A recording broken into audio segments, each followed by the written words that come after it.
Hello everyone, welcome back to my channel. আবার একটা নতুন ব্লগের সাথে তোমাদেরকে ওয়েলকাম। আশা করি তোমরা ভালো আছো, আমিও খুব ভালো আছি। আর সবাইকে গুড মর্নিং।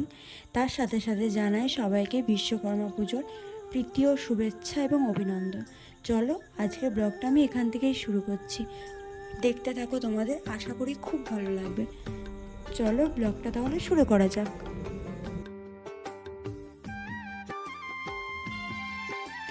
এই দেখো আমি এখানটায় খেতে বসে গেছি। আজকে খেতে অনেকটা লেট হয়ে গেছিলো। আর কি বলবো, বললাম তো তোমাদেরকে আজকে ছিল বিশ্বকর্মা পুজো, তো মায়ের রান্না করতে একটু দেরি হয়ে গেছিলো, তাই খেতেও দেরি হয়ে গেছিলো। এখানটায় স্নান টান করে আমি খেতে বসে গেছি। মা এখানটা আচার দিতে বললাম, মা একটু আচার দিয়ে গেল। এই আচারটা খুবই টেস্টি। এটা হচ্ছে এখানে মানে দুর্গাপুরের আচার, দুর্গাপুর থেকে একটা দিদি পাঠিয়েছে। তো ভীষণ টেস্টি। আমি তো আচার খেতে প্রচণ্ড ভালোবাসি, সেটা অবশ্যই আমের আচার হতে হবে। তো খাওয়া দাওয়া কমপ্লিট হয়ে গেল। দেখো বিকেলবেলা গেছিলাম একটু ঘুরতে, তো দেখেই বুঝতে পারছো আমরা গেছিলাম একটু নৌকাতে ঘুরতে। তো এখানটা মানে আমার একটা ফ্রেন্ড ছিল, ওর সাথেই গেছিলাম। এই দুটো পুচকু ছিল, বৌমনিরা ছিল, দাদা তো চালাচ্ছিল, দাদাকে আর দেখানো হয়নি।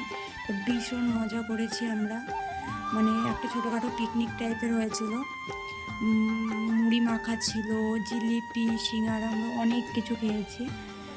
আর তোমাদেরকে চারিদিকটা ঘুরিয়ে দেখাচ্ছিলাম। দেখো এই দেখো, আর এই যে এই দুটো পুচকু দুটো এত ভালো না কি বলবো। তো এখানে সবাই মিলে ভীষণ আড্ডা দিচ্ছিলাম, মানে খুব ভালো লাগছিল।